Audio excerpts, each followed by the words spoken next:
Hello there, how are you doing?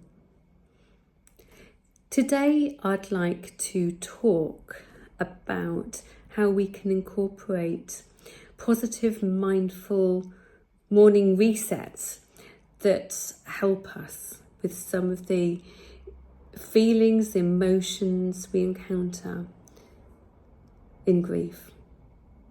I don't know about you, but I often find that I wake up in the morning feeling overwhelmed, feeling quite anxious at times.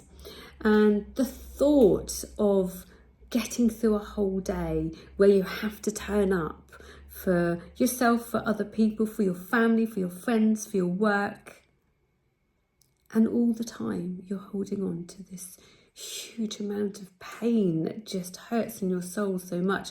I know that I find that overwhelming.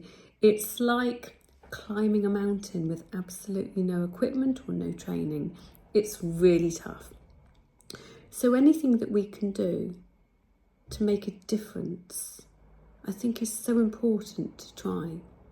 And there's some simple things, there's some very simple things that we can incorporate to look after our physical and mental health, which is crucial, which is absolutely crucial. And it's so easy to let those things go when you're grieving.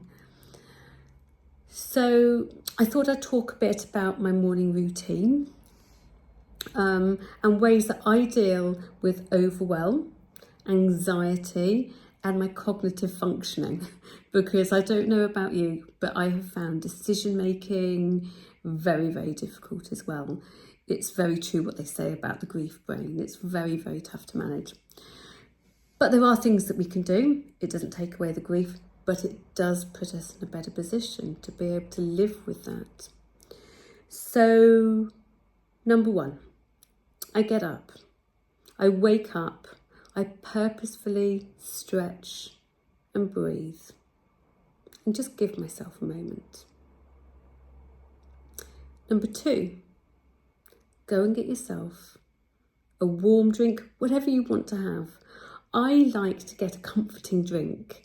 So for me, I will have a latte most days. Sometimes I have a water and lemon drink, which is lovely, which is really nice.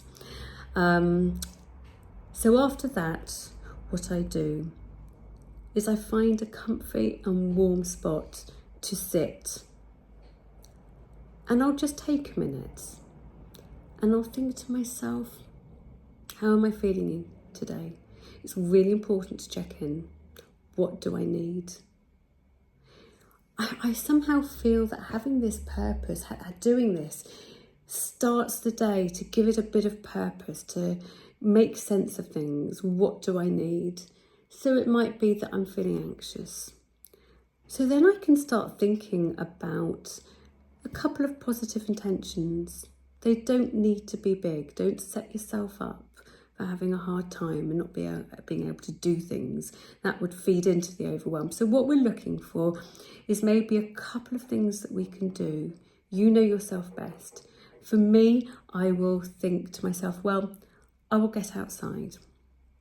I'll get outside, move my body a little bit, have a bit of fresh air, listen to the stream down the lane I go to, listen to the birds, have a bit of time out, connect with nature.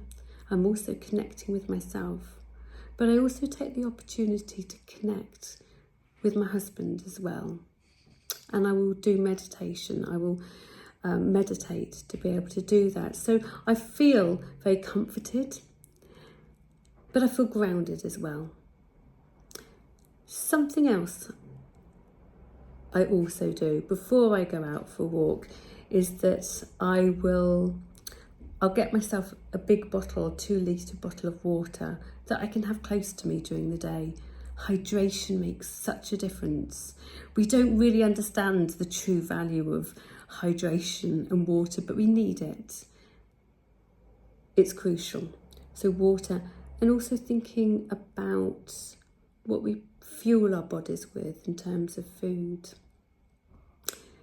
So I tend to go for something like porridge, and I'll put, I get a load of frozen fruit like blueberries and strawberries or mango, and then I'll have a bit of honey. So just a little bit, and it really helps me. I know I'm putting something good into my body that's taking care of myself. So I hope these ideas have helped you. You know what works for you. But what I would say is, when you're considering this, think about what will help you to reduce the overwhelm. Having a bit of space, having a bit of quiet time, moving your body, nourishing your body, setting intentions. You can do this. Thank you very much for listening. Goodbye.